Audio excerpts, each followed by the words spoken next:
Hello, everyone, and welcome to the RealClearPolitics Takeaway for Thursday, January 14th, 2021. I'm Tom Bevan, co-founder and president of RCP. And I'm Carl Cannon, Washington Bureau Chief for RealClearPolitics. Well, Carl, yesterday was quite a day. The second impeachment of Donald Trump. He becomes the first president in history to be impeached twice.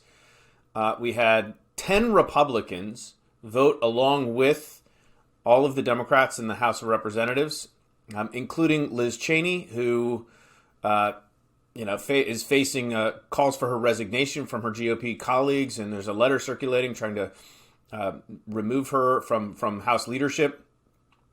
First of all, did you watch any of this stuff, Carl? And what did you think of what you saw? I watched every bit of it, Tom. A quick comment about Liz Cheney. We've got a story on our site this morning by Phil Wegman, who examines the efforts by the House Freedom Caucus to challenge her. But she told Politico a couple of days ago, "I'm not going anywhere." So, she's got some toughness to her, and I my guess is that fight will dissipate. Well, that may or may not be up to her, but we'll see.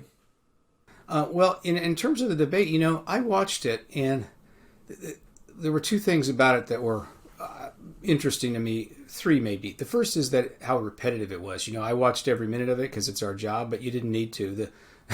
They kept using the same phrases over and over again, both sides. The second thing that was striking me, they were talking past each other. They weren't really talking. It wasn't really a debate at all. They didn't answer the other side's points. They just gave these, 30-second speeches, I think designed for home consumption in both parties. Not so they'll win re-election right. Exactly in a general election, because their districts are also gerrymandered. They can't possibly lose, or most of them can't. It's so they won't get primaried, So they're speaking to the base in a very gerrymandered district. And that came through eventually. And you realize how bad having all these non-competitive districts really is. But the third thing was the Democrats' arguments at some point seemed a better argument for censure than impeachment. They made a powerful case that Donald Trump behaved irresponsibly, abominably, that a president can't act this way, and that Congress can't just let it go. But as he's leaving office anyway, impeachment, designed to remove a president who's going to be gone in 7 days, it seemed to me as I'm hearing this debate, and I'm hearing the Republicans, most of them acknowledge that what the president did was terrible. You realize that you could have 400 votes on the same side if they had chosen to go a different way. And, that was deja vu all over again for me, because that was the same in the Clinton impeachment. The Clinton side offered censure, and instead they pursued this impeachment that led nowhere. And so ultimately, it was a little depressing because it doesn't seem like these politicians learn anything from their own mistakes. I too watched pretty much every minute of it, and it was just you're right. I mean, the same thing over and over again, talking past each other. Democrats, this idea that preposterous idea that Trump can't be in office a minute longer, or Republicans jeopardize. He's a threat to national security. It's just silly. And Republicans, I think a lot of them did condemn the violence, and but turned the focus to the Democrats not condemning the violence, last summer or whatever. And so there wasn't a whole lot of common ground that was reached on this. Tom, and that's to be expected, I guess. Point you and I made in a column earlier this week. I mean, and quite frankly, the Democrats, that's a fair point to make against the Democrats. However, it was insufficient for the absolutely moment. Fair. Right. So what you're saying is that because they didn't do this, now you're not going to do that. It was whataboutism kind of on steroids. And I thought it would have been better if the two sides had engaged one another. And interestingly, though, I thought with Nancy Pelosi, not so much. She's sort of leading the effort. But Steny Hoyer gave a very powerful talk at the end, the House Majority Leader, the Democrats' Majority Leader, and he invoked Liz Cheney. I don't know how she felt about that. And I thought Kevin McCarthy's statement was pretty powerful. He's the minority leader, and he spoke. He did not make excuses for President Trump. It's the strongest criticism he's ever made of him. What you saw in Steny Hoyer's speech and Kevin McCarthy's is that there was room for compromise. There was room for the House to come together on this and issue a very strong censure.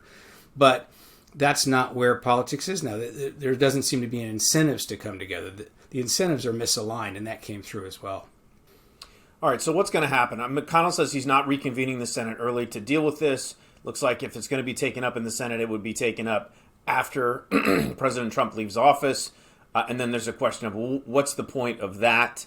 I mean, Biden tweeted out yesterday he's trying to figure out a way to get his agenda moving immediately and not be sidetracked by a trial in the Senate where, tradition is that the senators have to, all 100 senators have to stop what they're doing and sit in the well of the Senate and listen to the evidence that's put forward before they make a vote.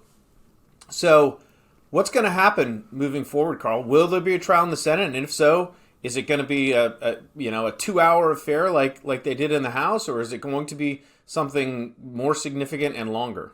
Well, to your first point, Tom, I mean, it seems like almost a self-indulgence at this point. 4,000 Americans now are dying every day. We already have a vaccine.